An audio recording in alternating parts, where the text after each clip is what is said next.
మొన్నటి రోజున ప్రభుత్వం విడుదల చేసిన తల్లికి వందనం కార్యక్రమం ఏదైతే ఉందో అది నిజంగా చాలా గొప్ప కార్యక్రమం. నారా లోకేష్ గారు కొన్ని నెలల క్రితం అసెంబ్లీ సాక్షిగా ఒక మాట చెప్పడం అనేది జరిగింది.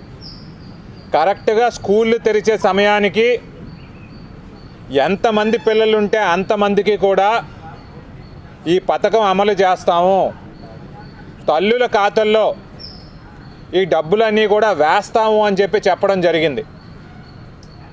మరి ఆ మాటకు అనుగుణంగానే ఈ రోజున స్కూళ్ళు తెరిచే సమయానికి డబ్బులన్నీ కూడా తల్లుల యొక్క బ్యాంక్ అకౌంట్లోకి పడడం అనేది ఏదైతే ఉందో దాన్ని ఆంధ్ర రాష్ట్ర ప్రజానీకం అందరూ కూడా హర్షిస్తున్నారు అని చెప్పి ఈ సందర్భంగా తెలియజేస్తున్నాను. ఇంతకు ముందు వైకాపా ప్రభుత్వం ఉన్నప్పుడు ఎంతమంది పిల్లలున్నా ఒకరికే డబ్బులు పడిన పరిస్థితి. మరి ఈ రోజున అలా కాకుండా ఒక తల్లికి ఇద్దరుంటే ఇద్దరికి, ముగ్గురుంటే ముగ్గురికి కూడా డబ్బులు పడతా ఉన్నాయని చెప్పి ఈ సందర్భంగా మేము తెలియజేస్తూ ఉన్నాం. ఇంత మంచి కార్యక్రమం చేస్తే ఇంత ట్రాన్స్పరెంట్గా తల్లులందరూ బ్యాంక్ అకౌంట్లో కూడా డబ్బులు పడతా ఉంటే ఈ వైకాపా నాయకులందరూ కూడా బురద జల్లాలని చెప్పి చూస్తూ ఉన్నారు. అయ్యా, మీ ఇంటి పక్కన ఉన్న వాళ్ళనో, మీ ఇంటి ముందున్న వాళ్ళనో, మీ గ్రామాల్లో ఉన్న వాళ్ళనో వెళ్ళి అడగండి డబ్బులు పడ్డాయా లేదా అని. అలాగే స్కూల్ ఫండ్ కోసం 2000 రూపాయలు డైరెక్ట్గా స్కూల్ అకౌంట్లోకి వెళ్ళే ప్రక్రియ అనేది పెట్టుకుంటే అది నారా లోకేష్ గారో లేదంటే ప్రభుత్వం మింగేసిందో అని చెప్పి మీరు నిందలు వేయడం సబబా? మీ వైకాపా పార్టీ యొక్క అధికార సోషల్ మీడియా హ్యాండిల్లో ఇంత స్థాయి తగ్గి మీరు ప్రవర్తించాల్సిన అవసరం ఉందా? వీటికి మీరు సమాధానం చెప్పండి. వీటికి సమాధానం చెప్పే మీరు రాజకీయాలు చేయాలని చెప్పి ఈ సందర్భంగా వాళ్ళందరినీ కూడా హెచ్చరిస్తూ ఉన్నాను. అదే రకంగా మన జిల్లా విషయానికి వస్తే మొన్న ఏదో ఫోటో చూశాను.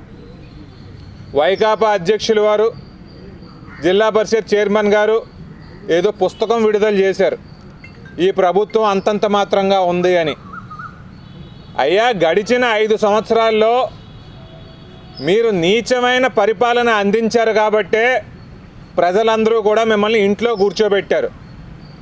3000 రూపాయలు పెన్షన్ చేస్తానని చెప్పి అది పెంచడానికి 5 సంవత్సరాలు తీసుకున్న ఘనత మీది అని చెప్పి గుర్తు చేస్తున్నాను. ఎక్కడైనా సమయానికి కొనుగోలు చేసిన ధాన్యం యొక్క డబ్బులు రైతుకి ఇచ్చారా? 3 నెలలు 4 నెలలు పడతా ఉంటే రైతు కనీసం తన పొలంలో పనిచేసిన కూలీలకు కూడా డబ్బులు ఇచ్చుకోలేని పరిస్థితి మీ హయాంలో జరిగింది. తెలుగుదేశం పార్టీ అధికారంలోకి వచ్చిన తర్వాత సూపర్ 6 పథకాలు ఏవైతే ఉన్నాయో వాటన్నిటికీ కూడా ఒక ప్రాధాన్యత ఇచ్చుకున్నాం. ప్రాధాన్యత ప్రకారం చేసుకుంటూ వచ్చాం.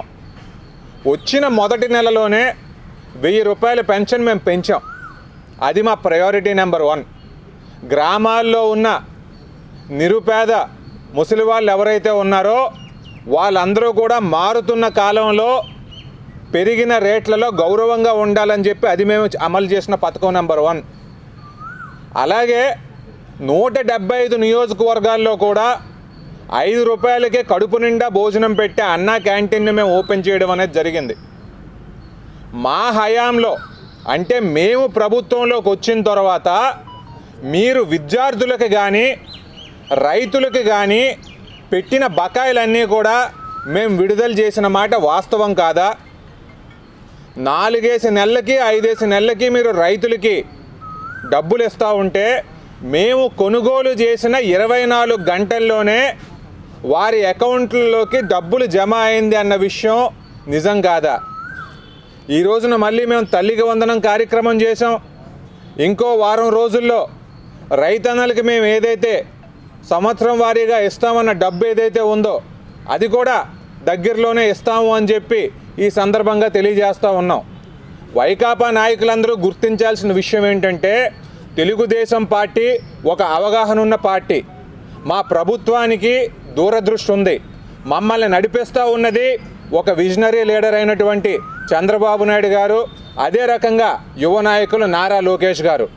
ఆంధ్రదేశంలో ఉన్న ప్రజలందరికీ కూడా మంచి ఏ రకంగా చేద్దామనే వీళ్ళు 24 గంటలు కూడా ఆలోచిస్తూ ఉంటారు. మా ప్రభుత్వం వచ్చిన తర్వాత ప్రజలందరూ కూడా ఈ మంచి పథకాల యొక్క ఫలాలన్నీ కూడా చూస్తున్నారు. కాబట్టి మీరు ఈ రకమైన పుస్తకాలు ఏమైనా రిలీజ్ చేయాలనుకుంటే వాటన్నిటినీ కూడా అక్కడే చింపేసి మీ కిందున్న డస్ట్బిన్లో పడేయాలని చెప్పి ఈ సందర్భంగా తెలియజేస్తున్నాం. తెలుగుదేశం పార్టీ అనేది రానున్న 4 సంవత్సరాల్లో కూడా ఇటువంటి ఎన్నో మంచి కార్యక్రమాలు చేస్తాం. ప్రజలందరి మన్ననలు కూడా గెలిచే రకంగానే ముందుకెళ్తామని చెప్పి ఈ సందర్భంగా తెలియజేస్తున్నాను.